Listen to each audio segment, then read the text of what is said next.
Sastra channel நேயர்களுக்கு நமஸ்காரம். அனுதினம் ஆனந்தம் நிகழ்ச்சியில் உங்கள் அனைவரையும் சந்திப்பதில் மிக்க மகிழ்ச்சி.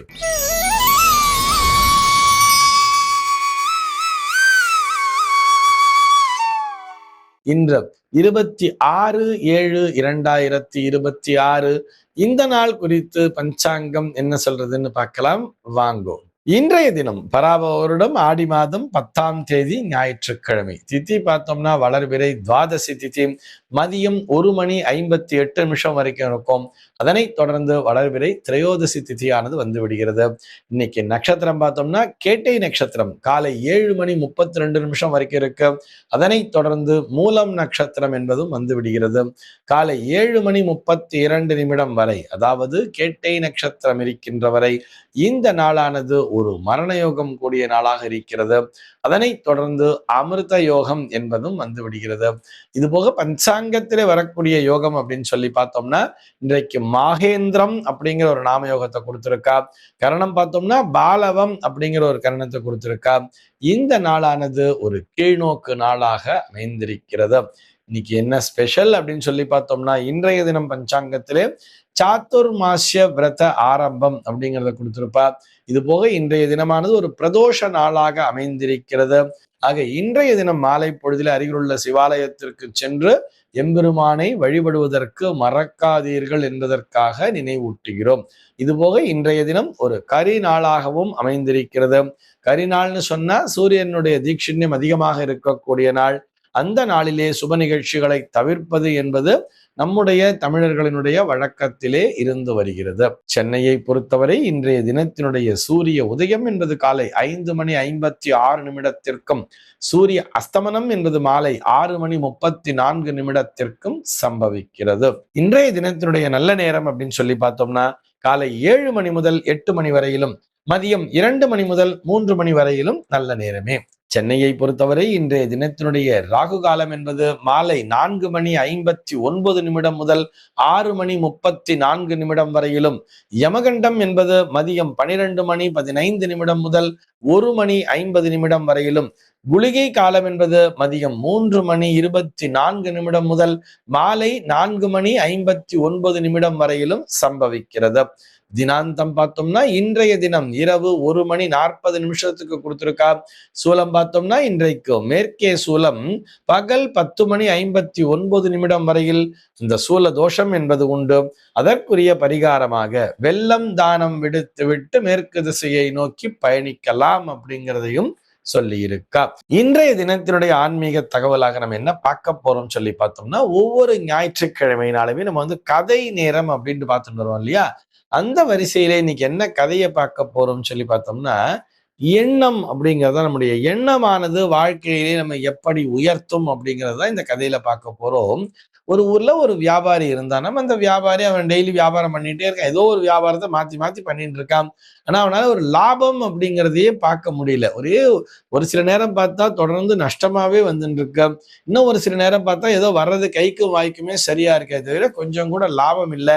அதனால அவனால குடும்பத்தை நடத்த முடியாம சிரமப்படுறான். அவனும் என்னென்னவோ தொழிலெல்லாம் செஞ்சு பார்க்கறான், மாத்தி மாத்தி வியாபாரம் செஞ்சு பார்க்கறான். அப்பயும் அவனுக்கு சரியாக வரல. ஒரு பழமொழி சொல்லுவா தெரியுமா? எப்படி சொல்லுவா? மாவு விற்க போனா காத்தடிக்குது, உப்பு விற்க போனா மழை பெய்யுதுங்கிற மாதிரி இவர் என்ன வியாபாரத்தை செய்தாலும் அது இவருக்கு சரியா வரவே இல்லையா. என்ன பண்றதுன்னு தெரியாம ரொம்ப கவலைப்பட்டுட்டே இருக்கார் அந்த வியாபாரி. அந்த நேரத்தில் அந்த ஊருக்கு ஒரு துறவிங்கிறவர் வந்தாராம். அந்த துறவியை பார்த்து இவரும் போய் நமஸ்காரத்தை பண்ணிட்டு கேட்கிறார், என்னால ஒரு வியாபாரத்தை ஒழுங்கா பண்ணவே முடியல, எனக்கு ஒரே நஷ்டமா இருக்கு, நான் என்ன பண்ணட்டும் அப்படின்னு சொல்லி கேட்கும் பொழுது துறவி இவரை பத்தி எல்லாம் விசாரிச்சு சொன்னார். ரொம்ப சிம்பிளா சொன்னார். அவர் ரொம்ப பெரிய பரிகார பூஜையெல்லாம் எதுவும் சொல்லல. நீ பண்ணிட்டு இருக்கிற வியாபாரம் எல்லாமே பார்த்தோம்னா மக்களுக்கு ஒரு அத்தியாவசிய தேவையை பூர்த்தி செய்ய இயலாத வகையில இருந்து கொண்டிருக்கிறது. நீ என்ன பண்ணணும்? மக்களுக்கு அவசியமான தேவையான விஷயத்த வியாபாரம் பண்ணணும். அதுவும் எப்படி? அன்றன்றைக்கு என்ன தேவையோ அவர்கள் டெய்லி தினந்தோறும் உன் கடைக்கு வாங்குற மாதிரி பொருளா வியாபாரம் பண்ணணும். அந்த மாதிரி யோசிச்சு நீ பண்ணு. ஒரு பொருள் வாங்கின்னு போனா அது அன்றைக்கே செலவாயிடும் அவங்களுக்கு. திரும்ப நாளைக்கு இன்னொரு பொருளை வாங்கணும் உன்கிட்டயே. அந்த மாதிரி வியாபாரத்தை பண்ணு, நல்லா இருக்கும்னு சொன்னாராம். உடனே இவர் யோசிச்சு சரி காய்கறி வியாபாரம் பண்ணலாம் அப்படின்னு சொல்லிட்டு ஒரு இடத்த தேர்ந்தெடுத்து வச்சுட்டு அந்த இடத்துல போய் நல்ல காய்கறி மண்டி மாதிரி போட்டு வியாபாரம் பண்ண ஆரம்பிச்சானாம். துறவி சொன்னது போலவே பார்த்தா இவனுக்கு வியாபாரங்கிறது ரொம்ப நல்லா நடக்க ஆரம்பிச்சிருச்சு. ஏன்னா காய்கறிங்கிறது தினந்தோறும் உபயோகப்படுத்திட்டு இருப்பா இல்லையா மக்கள். இன்னைக்கு வாங்கிட்டு போறா இவன்ட்டு, அதுவும் ரொம்ப ஃப்ரெஷ்ஷா ரொம்ப நல்ல காய்கறிகளா கொடுக்கும் பொழுது வாங்கிட்டு போறவங்க நல்லா வயிறு நிறைய சாப்பிட்றா, மறுபடியும் மறுநாள் வந்து இவன்ட்டு வந்து காய்கறி வாங்குறா. நல்ல வியாபாரம்ங்கிறது பெருக்கெடுக்க ஆரம்பிச்சிருது, ரொம்ப நல்லா போயிட்டே இருக்கு. இந்த துறவி வந்து 2 மாசம் கழிச்சு வந்து நான் அவனை பார்ப்பேன்னு சொல்லிட்டு போயிருந்தார். அவர் எங்கேயோ அவர் கிளம்பி போயிட்டார், காசி ராமேஸ்வரம் போயிட்டார். இவன் வந்து அவர் வர்றதுக்குள்ள நம்ம நல்ல நிலைமைக்கு வரணும்னு சொல்லிட்டு ரொம்ப நல்லாவே வியாபாரத்தை பண்ணிட்டு இருந்தானாம். நிறைய கஸ்டமர்ஸ்லாம் வர வர வர அந்த இடமே பார்த்தோம்னா ரொம்ப பிஸி ஆயிடுது. அந்த தெருவே பார்க்கும் பொழுது ரொம்ப பிஸி ஆயிடுது. இதையெல்லாம் பார்த்து கொண்டே இருந்தாராம் ஒரு தொழிலதிபர்.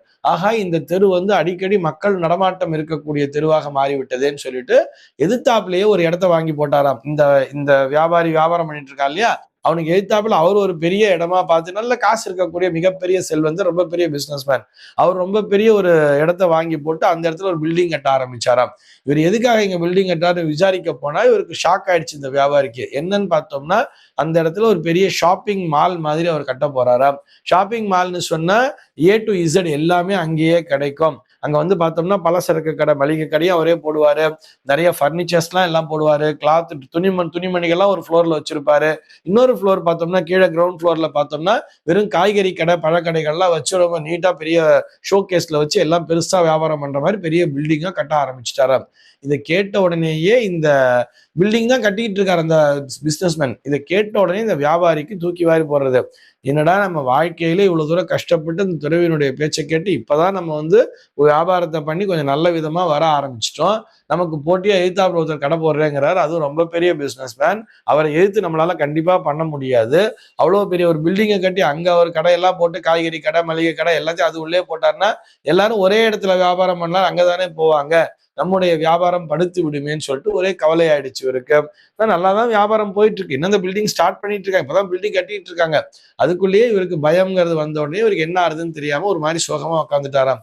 அந்த நேரத்துல அந்த ஊருக்கு போன துறவிங்கிறவர் திரும்பி வரார். திரும்பி வந்து என்ன மகனே நல்லபடியா இருக்கியா, நல்ல வியாபாரம் நல்லா நடக்குது போல இருக்கு அப்படின்னு சொன்ன உடனே எல்லாம் உங்களுடைய ஆசீர்வாதம் சுவாமி, வாங்க உட்காருங்கன்னு சொல்லிட்டு ஒரு சேரை போட்டு உட்காந்து வச்சு நமஸ்காரத்தை போட்டு சொல்றாரு. எல்லாம் நல்லபடியா தான் போயிட்டு இருக்கு. ஆனா பாருங்க, எதிர்த்தாப்புல ஒருத்தர் வந்து இந்த மாதிரி நல்லா இங்க பிசினஸ் நடக்குதுன்னு தெரிஞ்சுட்டு எதிர்த்தாப்புல ஒரு பெரிய பில்டிங்கை கட்டிட்டு இருக்காரு, இனிமே என் பிசினஸ் படுத்துருமே, நான் என்ன பண்றதுன்னு தெரியலையேன்னு சொன்ன உடனேயே இதற்கு துறவி சிரிச்சுட்டே சொன்னாரா, மகனே கவலைப்படாது. தினந்தோறும் கடவுளை வேண்டுக்கும் இல்லையா, கடை திறந்த உடனே காலையில என்ன பண்ணுவேன், கடவுளை வேண்டும் இல்லையா, அந்த நேரத்தில் நீ எப்படி வேண்டிக்கணும்னு சொன்னா, என்னுடைய வியாபாரம் எப்பொழுதும் போல் சிறப்பாக நடக்க வேண்டும், அதே போல எதிர்த்தாப்புல கடை கட்டிட்டு இருக்காரு இல்லையா, அவருக்கும் வியாபாரம் என்பது நல்லபடியாக நடக்க வேண்டும்னு நீ பிரார்த்தனை பண்ணணும். அவருடைய வியாபாரம் நல்லபடியா நடக்கணும், என்னுடைய வியாபாரமும் நல்லபடியா நடக்கணும்னு சொல்லிட்டு நீ தினந்தோறும் பிரார்த்தனை செய்து கொண்டே வா அப்படின்னு சொன்ன உடனேயே இவனுக்கு தூக்கி வாரி போட்டுச்சாம். இது எப்படி சுவாமி, அவருக்கு வியாபாரம் நல்லபடியா நடக்கணும்னு சொல்லிட்டு அவன் எனக்கு போட்டியா கடை போட்டுக்கிட்டு இருக்காரு, அவருடைய வியாபாரம் நல்லபடியா நடக்கணும்னு நான் பிரார்த்தனை பண்ணேன்னா எனக்கு என்ன ஆறுது என் கதை அப்படின்னு சொல்லிட்டு இவர் கேட்டாராம். அதற்கு இவர் சொன்னாராம், மகனே எண்ணம் போல்தான் வாழ்க்கை. நீ வந்து எப்படி நினைக்கிறையோ, மற்றவர்கள் எப்படி இருக்க வேண்டும் என்று நினைக்கிறாயோ அதே எண்ணம் தான், அதனுடைய பிரதிபலிப்பு தான் உனக்கும் வந்து சேரும். நீ அவன் நல்லா இருக்கணும்னு நீ நினைச்சின்னா கண்டிப்பா நீயும் நல்லா தான் இருப்ப. அவனுக்கு வந்து வியாபாரம் படுக்கணும்னு நீ நினைச்சின்னா உன்னுடைய வியாபாரம் படுத்துத்தான் போகும். அதனால அது மாதிரி நெகட்டிவா நினைக்க கூடாது. நானும் நல்லா இருக்கணும், எதிர்த்தாப்புல கடை கட்டிட்டு இருக்காரு இல்லையா, அவரும் நல்லபடியா வியாபாரம் பண்ணணும்னு நினைச்சுக்கிட்டு வா. அதோட நிறுத்தாதே, அது அந்த பிரார்த்தனையோடு நிறுத்தாதே.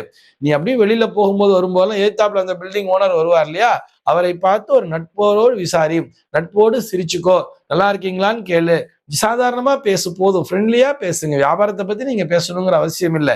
சாதாரணமா அவரை பார்க்கும் பொழுது ஒரு நட்பு முகத்தோடு, ஒரு இன்முகத்தோடு சிரித்து கொண்டே இரு. எப்பொழுதுமே அவர் வந்து நலம் விசாரிக்கிற மாதிரி நல்லபடியாவே நீ வந்து சிரிச்சுக்கிட்டே இரு அப்படின்னு சொல்லிட்டு துறவிக்கு சொல்லிட்டு கிளம்பி போயிட்டாராம்.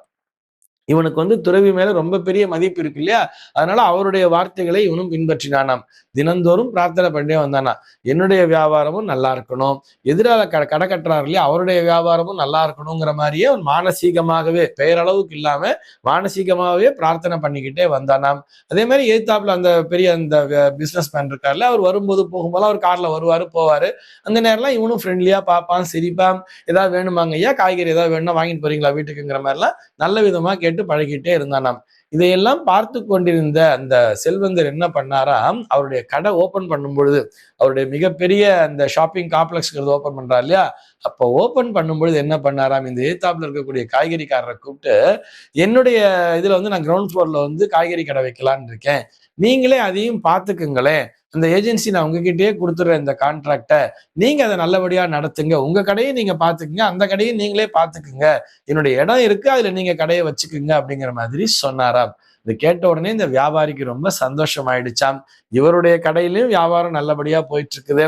எதிர்த்தாப்புலயும் அந்த பில்டிங் ஓனர் குடுத்தார் இல்லையா? அந்த இடத்திலும் இவர் அவருக்கு லாபம் வர வேண்டும் என்பதற்காக அங்கேயும் போய் இவரே அவர் கான்ட்ராக்ட் மாரி குடுத்துட்டார் இல்லையா? அங்கேயும் போய் கடை வச்சுக்கிட்டாங்களாம். ஒண்ணு இந்த கடையில வாங்குவாங்க. இந்த கடை பிடிக்காதவங்க எதிர்த்தாப்புல போய் கடை வாங்குவாங்க. ஆனா 2மே இந்த வியாபாரி தான் அத கண்ட்ரோல் பண்றாருங்கிறது வாங்குறவங்களுக்கு தெரியாது இல்லையா? இது நல்ல விதமாகவே நடந்து கொண்டிருந்ததாம். ஆக இவனும் நல்லபடியாக வளர்ந்தான். எதிர்த்தாப்புல இருக்க அந்த முதலாளிக்கும் நல்லபடியாக அவரோடு அந்த ஒரு நல்ல உறவு முறையை அவன் கொண்டிருந்ததால் இவனுடைய வியாபாரம் என்பது பன்மடங்கு பெருகிக் கொண்டேதான் இருந்தது. இந்த ரோட் சைட்ல வந்து வாங்குறவங்க சாதாரண medium class people, middle class people வந்து வாங்குவா. ஆனா அந்த மாதிரி பெரிய பெரிய மால்ல போய் வாங்கும்போது ஹை கிளாஸ் பீப்புள்ங்கிறது வந்து வாங்குவா இல்லையா? ஆக எல்லா தரப்பு மக்களிடமே இவனுடைய வியாபாரமானது பெருகிக் கொண்டே சென்றதாம். இதுல இருந்து நம்ம என்ன தெரிஞ்சுக்கணும் அப்படின்னு சொன்னா, நம்முடைய எண்ணம் போல்தான் வாழ்க்கை என்பது அமையும். நம்ம எப்பயுமே எப்படி நினைக்கணும்? நானும் நன்றாக இருக்க வேண்டும். என்னுடைய போட்டியாளராக நான் கருதக்கூடிய அவர்களும் நன்றாக இருக்க வேண்டும் அப்படிங்கிற மாதிரி எண்ணத்தை வளர்த்து கொண்டோமேயானால் என்றென்றும் நமக்கு வெற்றி என்பது நிச்சயமாக கிடைக்கும். இந்த தகவலோடு இன்றைய தினம் உங்களிடமிருந்து நான் விடைபெற்றுக் கொள்கிறேன். மீண்டும் உங்கள் அனைவரையும் நாளைய தினம் ஒரு சுவாரஸ்யமான தகவலோடு சந்திக்கிறேன். அன்பர்கள் அனைவருக்கும் அனுதினமும் ஆனந்தமாய் அமைய பிரார்த்திக்கிறேன்.